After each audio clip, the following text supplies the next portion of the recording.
السلام علیکم ورحمۃ اللہ وبرکاتہ۔ امید کرتا ہوں آپ تمام احباب خیریت سے ہوں گے۔ دوستو، آج میں آپ سے یہ نہیں کہوں گا کہ چینل کو سبسکرائب کیجئے، لائک کیجئے، شیئر کیجئے، کچھ بھی نہیں کہوں گا۔ آج میں جس واقعے کو پڑھ رہا ہوں، قسم خدا کی میری آنکھیں نم ہیں، اور اتنا بہترین واقعہ قسم سے آپ سنیں گے تو آپ کی آنکھیں بھی نم ہو جائیں گی۔ نبی پاک صلی اللہ علیہ وسلم کے عاشق صادق حضرت بلال رضی اللہ تعالیٰ عنہ اور دیدار مصطفیٰ صلی اللہ علیہ وسلم کے تعلق سے آپ سنیں، توجہ کے ساتھ سنیں۔ دل چاہے تو آپ لائک کریں، شیئر کریں، سبسکرائب کریں، نہ چاہے کوئی بات نہیں، لیکن آپ محبت کے ساتھ سن لیجئے، اسکپ نہیں کیجیے گا۔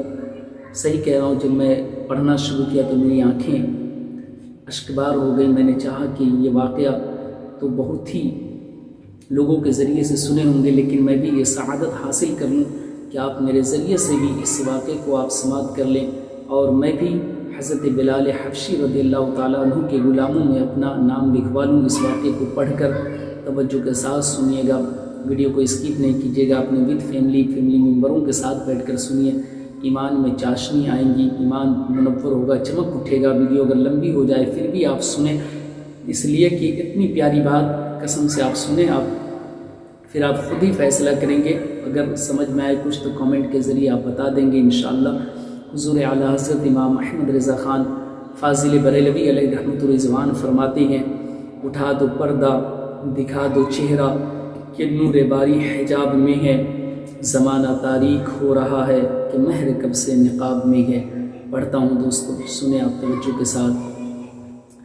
جب عاشق زار حضرت بلال حبشی رضی اللہ تعالیٰ عنہ کے وصال کا وقت قریب آیا، یعنی کہ انتقال کا وقت قریب آیا، تو آپ کی بیوی آپ کے نزدیک بیٹھی ہوئی تھی، اور آپ کی اس حالت کو دیکھ کر آپ کی بیوی نے فرط غم سے پکارا، ہائے دکھ کی بات، ہائے افسوس کی بات۔ یہ سن کر حضرت بلال حبشی رضی اللہ تعالیٰ عنہ نے بڑے ہی پیارے انداز میں کہا کہ واہ خوشی کی بات، واہ خوشی کی بات، بیوی غم میں ہے۔ شوہر اس طرح کے انداز میں یہ لفظ کہنے کہ واہ خوشی کی بات، دیکھیں آپ عشق دیکھیں۔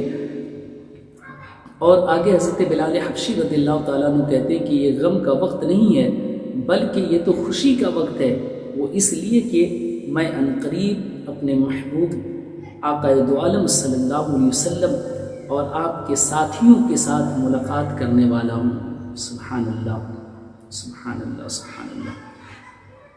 کسی نے کہا ہے، جان تو جاتے ہی جائے گی، قیامت یہ ہے۔ جان تو جاتے ہی جائے گی، قیامت یہ ہے، کہ یہاں مرنے پہ ٹھہرا ہے نظارہ تیرا۔ حضرت بلال رضی اللہ تعالیٰ عنہ کا یہ واقعہ بڑا ہی مشہور ہے۔ جب پیارے آقا صلی اللہ علیہ وسلم نے وصال ظاہری فرمایا تو صحابہ کرام پر قیامت طاری ہو گئی، زندگیاں اجڑ گئیں، غم مصطفیٰ صلی اللہ علیہ وسلم میں لوگ بے قرار ہو گئے۔ ان میں حضرت بلال حبشی رضی اللہ تعالیٰ عنہ بھی تھے۔ آپ مدینہ شریف کی گلیوں میں دیوانہ وار پھرتے تھے اور لوگوں سے پوچھتے تھے کہ بھائیوں، تم نے کہیں رسول اللہ صلی اللہ علیہ وسلم کو دیکھا ہے؟ اگر دیکھا ہے تو مجھے بھی دیدار کرا دو، مجھے سرکار دو عالم صلی اللہ علیہ وسلم کا پتہ ہی بتا دو۔ مدینے کی گلیوں میں ہر جگہ محبوب کے قدموں کے نشان ہیں۔ آخر کار حضرت بلال رضی اللہ تعالیٰ عنہ جدائی کی تاب نہ لا کر مدینہ شریف سے ہجرت کر کے ملک شام کے شہر حلب میں پہنچ گئے، چلے گئے۔ تقریباً 1 سال کے بعد خواب میں آپ صلی اللہ علیہ وسلم کا دیدار کیا، یعنی آپ نے خواب میں پیارے آقا صلی اللہ علیہ وسلم کی زیارت کیا۔ پھر سرکار مدینہ صلی اللہ علیہ وسلم خواب میں فرما رہے ہیں، اے بلال، تم نے ہم سے ملنا کیوں چھوڑ دیا ہے؟ دیکھیں عشق اگر آپ کا صحیح ہونا تو وہ عشق آپ کا سکسیس ہوتا ہے، کامیابی ملتی ہے۔ حضرت بلال کا عشق الحمدللہ کہ دیکھیں خواب میں خود نبی محترم صلی اللہ علیہ وسلم آ کے اپنا دیدار کروا رہے ہیں اور کہہ رہے ہیں کہ اے بلال، تم نے ہم سے ملنا کیوں چھوڑ دیا ہے؟ کیا تمہارا دل ہم سے ملنے کو نہیں چاہتا؟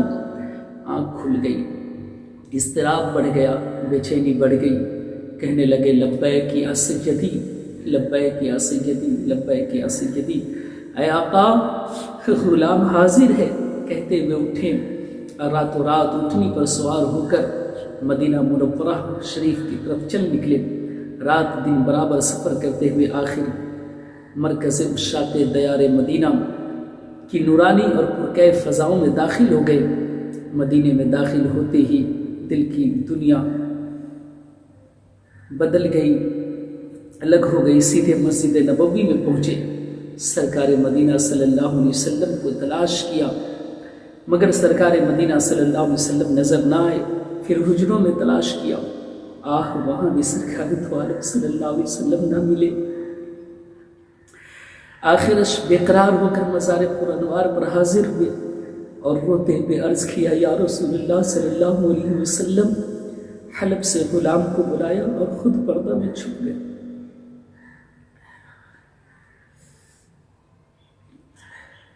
یا رسول اللہ صلی اللہ علیہ وسلم، غلام کو بلایا اور خود پردہ میں چھپ گئے، دیدار بھی نہ کرایا۔ روتے روتے بلال رضی اللہ تعالیٰ عنہ بے ہوش ہو کر قبر انور کے قریب گر گئے۔ اس دوران بلال رضی اللہ تعالیٰ عنہ کو مدینہ منورہ میں آمد کا شورا ہو چکا تھا۔ ہر طرف یہ باتیں پھیل گئی کہ حضرت بلال آ چکے ہیں۔ ہر طرف غل تھا، شور تھا کہ مؤذن بلال رضی اللہ تعالیٰ عنہ سرکار دو عالم صلی اللہ علیہ وسلم کی خدمت میں حاضر ہوئے کہ جب حضرت بلال رضی اللہ تعالیٰ عنہ کو ہوش آیا تو دیکھا کہ ہر طرف لوگوں کا ہجوم ہو گیا ہے۔ اب منت و سماجت شروع ہو گئی، لوگ التجائے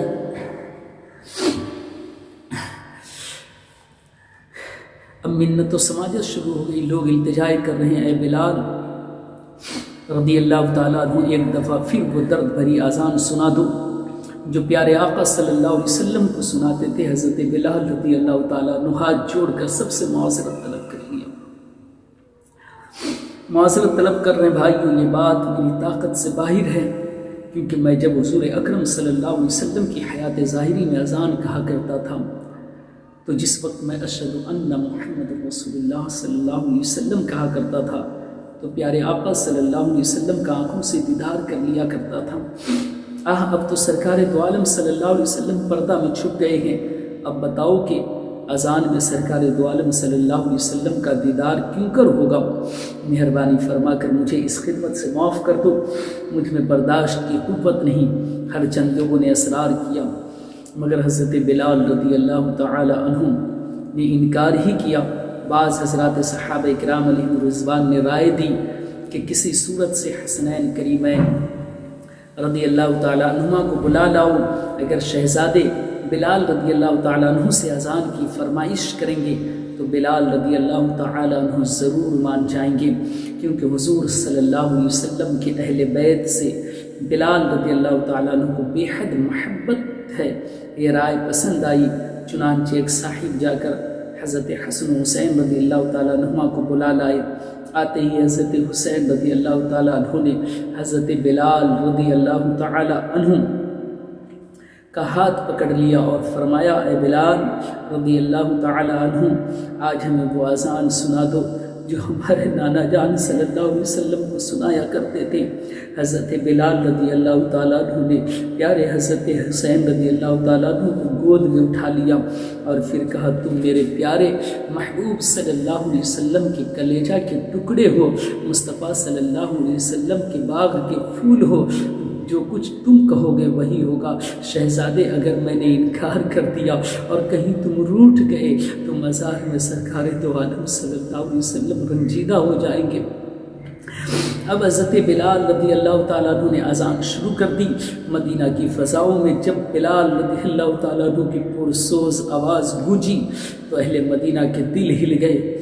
مہینوں کے بعد بلال رضی اللہ تعالیٰ عنہ کی اذان سن کر لوگوں کی نگاہوں کے سامنے سرکار ابد قرار صلی اللہ علیہ وسلم کی دنیاوی حیات کا سما بند گیا۔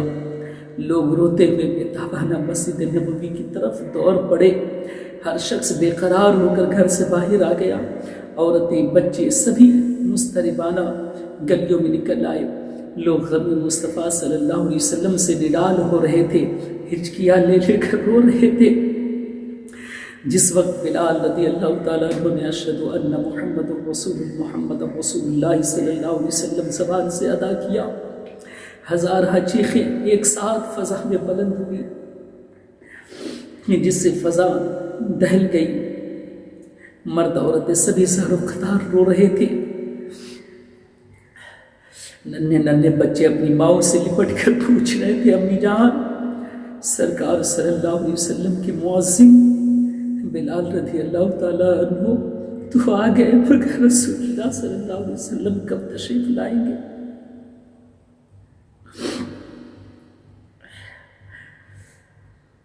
چھوٹے چھوٹے بچے پوچھ رہے تھے امی جان سرکار دو عالم صلی اللہ علیہ وسلم کے مؤذن بلال رضی اللہ تعالیٰ عنہ آ گئے، مگر رسول اللہ صلی اللہ علیہ وسلم کب مدینہ تشریف لائیں گے؟